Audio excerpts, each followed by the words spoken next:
Good morning, children. Let's start lesson 8, The Throne of Judgment. आपने विक्रमादित्य के बारे में सुना होगा। वे उज्जैन के राजा थे और वे अपने न्याय के लिए जाने जाते थे। अच्छा बताइए, कोर्ट में कौन निर्णय देता है? क्या आपने किसी महान जज के बारे में सुना है? चलिए मैं बताती हूँ आपको जज के बारे में।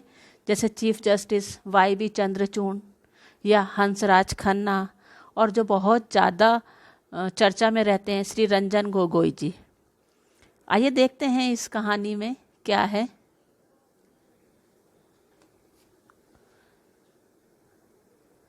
विक्रमादित्य उज्जैन के फेमस राजा थे, मतलब बहुत प्रसिद्ध थे। वे अपने समय के महान जज थे और उनकी नज़रों से कोई भी गलत काम करके बच नहीं सकता था। वे अपनी बुद्धिमानी से बहुत कठिन से कठिन मुकदमों को हल कर लेते थे, लेकिन कोई भी चीज़ अजर अमर तो नहीं है। समय गुजरता गया, राजा की मृत्यु हो गई।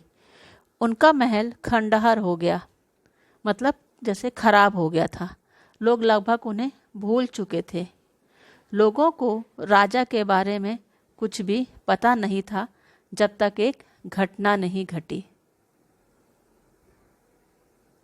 एक बार दो गडरिये लड़के किसी चीज़ के लिए लड़ाई कर रहे थे।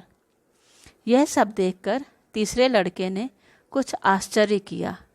वह मिट्टी के टीले के ऊपर चढ़कर घोषणा करने लगा कि वह जज है। दोनों लड़ने वाले लड़के अपना केस या मामला उसके सामने रखते हैं।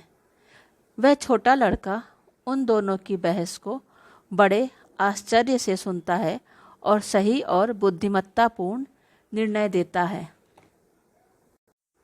जब मालवा के राजा भोज उस जगह के बारे में सुनते हैं तो वह उस जगह की खुदाई करवाते हैं और उन्हें वहाँ पत्थर के नीचे बहुत सुंदर सा संगमरमर का सिंहासन मिलता है।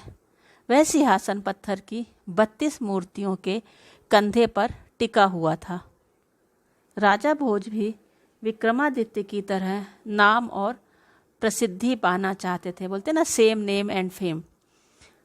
इसलिए उन्होंने 3 दिनों तक उपवास और पूजा की और चौथे दिन उस सिंहासन पर बैठने की कोशिश करते हैं। लेकिन तभी उनमें से एक परी ने कहा, क्या आप इस सिंहासन में बैठने के योग्य हैं? क्या आपने कभी भी दूसरे राज्य को जीतने की या उस पर राज्य करने की इच्छा नहीं की?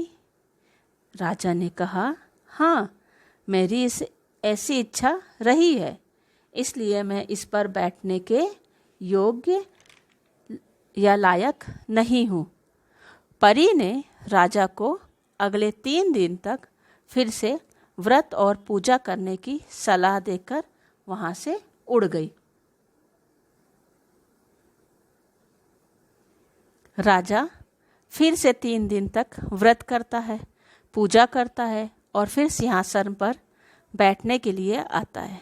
लेकिन तभी पत्थर से एक दूसरी परी निकलती है और पूछती है, अरे राजा, क्या आपको कभी भी दूसरों का धन लेने की इच्छा नहीं हुई? राजा ने कहा, मैं हमेशा से ऐसा ही चाहता था। मैं इस सिंहासन पर बैठने के लायक नहीं हूँ। फिर आप 3 दिनों तक फिर से व्रत और पूजा करिए। ऐसा कहकर वह परी वहाँ से उड़कर दूर चली गई।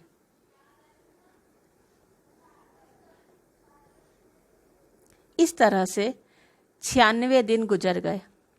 इन 96 दिनों के दौरान अलग अलग परियों ने आकर राजा का इंटरव्यू लिया, मतलब अनेक तरह के प्रश्न पूछे।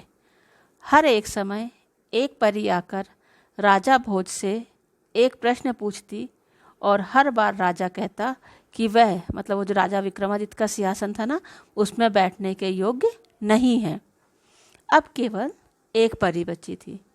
तो राजा ने सोचा कि शायद यह परी मुझे सिंहासन पर बैठने देगी, लेकिन परी ने पूछा, अरे राजा, क्या आपका दिल भी उतना ही साफ है जितना कि गड़रिये लड़के का था, जो उस मिट्टी के टीले के ऊपर खड़ा था?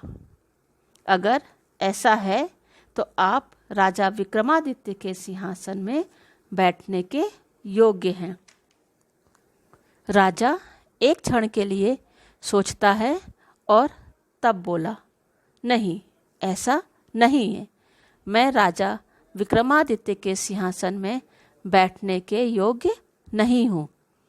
परी ने राजा का जवाब सुना और संगमरमर से सिंहासन को अपने सिर पर रखकर उड़ गई।